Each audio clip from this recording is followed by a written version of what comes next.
I did Amazon, I did eBay, I did Shopify, I had brick and mortar businesses.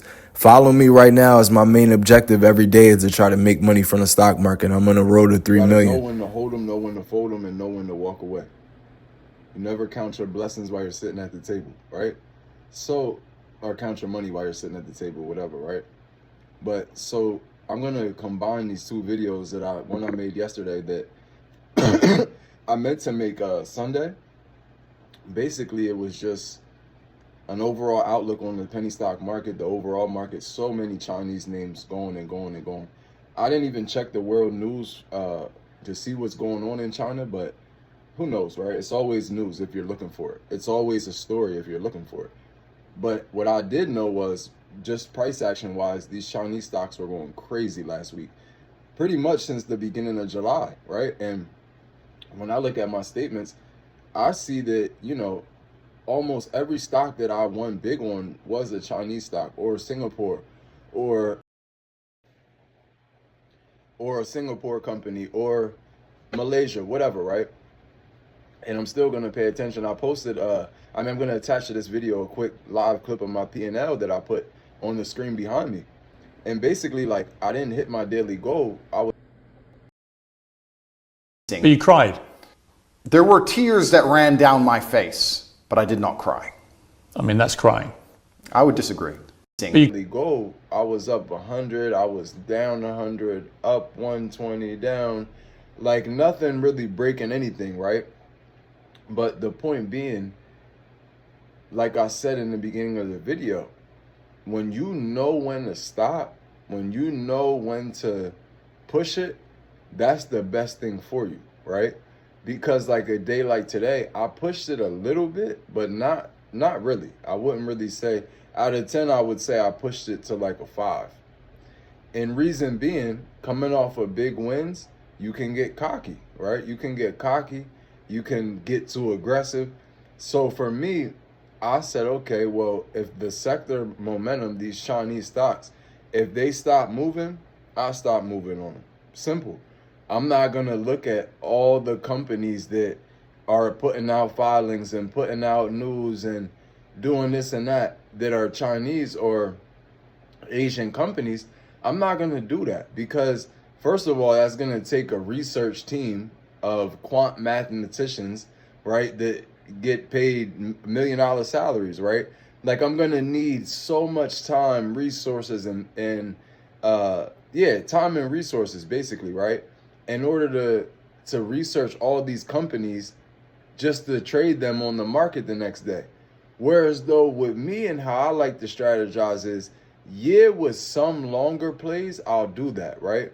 With some stuff that I plan on really holding per se rather than trading, right? I hope that makes sense for the beginners. But for the advanced investors, like, the stuff that I'm going to hold over time, of course I'll do research. Of course I'll pay attention.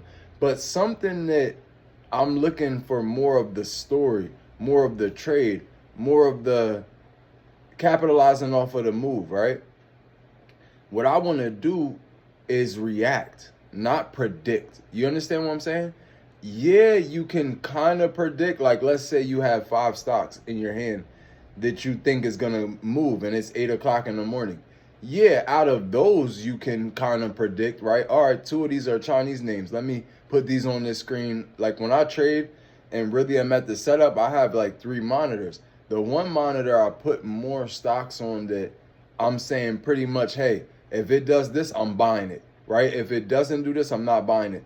Opposed to me just kind of watching over a few other ones, right? But when it comes to that, you react. If I would have saw Monday, which was yesterday, or today, that a crazy Chinese name just had a lot of volume, a lot of movement, then I'd have took it, right? EGG, Egg, I don't know if that's a Chinese company. I have to look it up. Sounds like it. But whenever I see a silly ticker like that, I'm very cautious. I ended up getting in on it on a dip just to make a few dollars and wasn't confident in it, didn't care too much about it, and I already took it off the table, right? Now I am watching it behind me. I mean, in front of me, behind the camera, but it's over, right? Whether I have one more trade up, that I'm in, and that might make me some good money. It's setting up, and it is kind of holding its game. So like we'll see what happens, right? But I'm not overly confident. I'm not gonna add into this. Whereas though those other days, this would be a time to study, because if you go back and look at my last video and the videos I'm gonna post about the stocks in July, the Chinese stocks, what you'll see is me at full force, pedal to the metal. I might have traded the one stock, and as it starts to move, the one I'm in. So I'm gonna cut this video pretty soon and just like I said, attach the market, some stocks that went up. But the thing is, like, if you go and look, my pedal was to the metal. Every day coming at the beginning of July, when I saw those type of stocks, I hit it. Like I was saying, there was a stock I hit. I might have traded that stock 5 times in the move, right? So I have a trade on, but I'm in the other account scalping it. Bang, bang, bang, bang, bang. And I made like a lot. So, you know, that's just how it goes, right? Whereas though these ones today, even though I do see a pattern, even though they're not just terrible, like there's some potential, right? But I don't see immense opportunity. Whereas though those other days, I saw immense opportunity, right? From 7 a.m. until 4, if you wanted to, you could have seen opportunity. Now, was every one of those the best one to get in? Nah, it wasn't, right? But at the end of the day, we ball. So my play is starting to move. Let's see if I can make, who knows, I might pull something. Because this is another tip real quick I'll leave y'all with. On days like this, you got the short sellers who start to get a little too over aggressive. And I got a whole series coming out on them. I ain't going to really go crazy on YouTube with that. But again, what you'll see is they'll start getting over aggressive. They'll start shorting everything. Everything just starts collapsing. But what could end up happening from that, remember, the stock market can be like, it can be so much stuff that's counterintuitive mixed with stuff that is very intuitive, right? So some stuff is like straight math, 2 + 2. But some stuff is gray, right? So I'll give you the best example for a day like today. Everything looks bad. Everything is failing. Everything looks slow. What you might end up happening, though, is by the end of the day, like 2, 3, 4 p.m., you'll see a stock up 1,000% and say, "Why? How did this stock just do? No news, no crazy volume." Well, what ends up happening is they trap the shorts, right? So once the shorts got overly greedy, for lack of a better word, and they get trapped, and it's millions of them in there, they have to get up out of there. So the stock is going to rise, right? Whereas though in their mind, what they're thinking, today's the best day to short. Just the same way, if you want to reverse it and say, okay, a day that's hot, like I've spoke about this as well. There can be a day that's so hot in the market where all the long buyers, they get so aggressive. They get so aggressive, so greedy. And what ends up happening is a couple stocks do it. They make the big move. People make money. But then the super greedy longs, when they try to stay all day and keep hitting, getting greedy, what ends up happening is one of them is going to trap everybody and just drop to the floor. Probably do an offering, probably. And it's like a whole concoction of things that some I can explain, some I can't explain, some I won't explain, right? It's some of the stuff that even me, I can't tell you why, right? Because I'm not even sure that a quantitative analysis software engineer could tell you why. What I can tell you is it's happening, right? What I can tell you is a day like today, if you keep swinging, you're going to get wrecked, right? And vice versa. So, like I said, I'm going to try to combine these videos, or if I combine them and just split them, it's going to basically just be on a slow market day, red day. Yesterday, I mean, I think it was like $20 or $30. I don't even know. If even that, because I swung a stock and I ended up making money on that stock once I closed it. So I don't know, maybe my realized was like 20, but that could have been a 20,000 red day. So, I'm gonna just put it in that perspective, right? It could be a 2,000 red day, it could be a $200 red day. depending on what relative to your account size. But for me, how I see, if you can keep those red days small, even if your wins are somewhat small, you're never going to get kicked out the game. You come back tomorrow and you trade, you fight another day, right? Whatever happens, happens. But if you take a day like today and try to push it how I was July like 5th through the 20th, oh, you're going to get wrecked.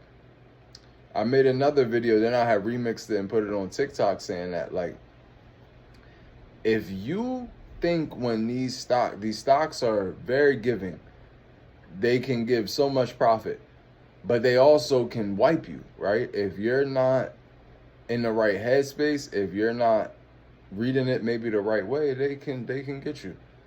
So we'll probably end this Chinese sector momentum. Who knows what'll happen Friday? For me, a sector like this, I don't really think it's a sector, more like I would say like a trend, a quick trend. I don't know the word for it, but not really a sector like AI, right? AI stocks there was a couple weeks, in 2025 where any stock had to do with, say, AI in the headline, they go up 300% per day. And let them say Microsoft or Nvidia AI, we're partnering with them, these stocks were going up 1,000%. Whereas though, yeah, these Chinese names went really far, but it was short-lived, right? And it's like a weak catalyst, I guess, unless they had some more stuff going on over there. Maybe some of their bigger stocks were going. I do pay attention to that, but not maybe as much as I could, whatever. But it's a lot. I mean, you could research companies until you're blue in the face. Your life could go on, and I mean, you could live your whole life and there still be companies you don't know the research on and things of that nature. But yeah, I'll pretty much wrap it up here. Still pretty much the same on the P&L. Waiting to see if I get stopped out or not. Another gem I'll give y'all. When you're trading during the market hours, right? I'm not going to turn my screen around because I got my account up there, but anytime I can put a hard stop, right? I'm always going to. I've heard people say, oh, I don't use stops. I mean, that's kind of like riding a motorcycle with no helmet on the highway, right? Why would you not let them either A, lock your money in for you, or B, make sure you don't lose more money than you could, right? That's all stop loss is, right? You can stop and keep your profit locked in, or you could stop the bleeding. Why wouldn't you put a Band-Aid on if you're getting shot? And if you're getting hit with something that's going to kill you, of course you would want to, So, in so many words, I'll leave y'all with that. Stop losses, cutting your losses short.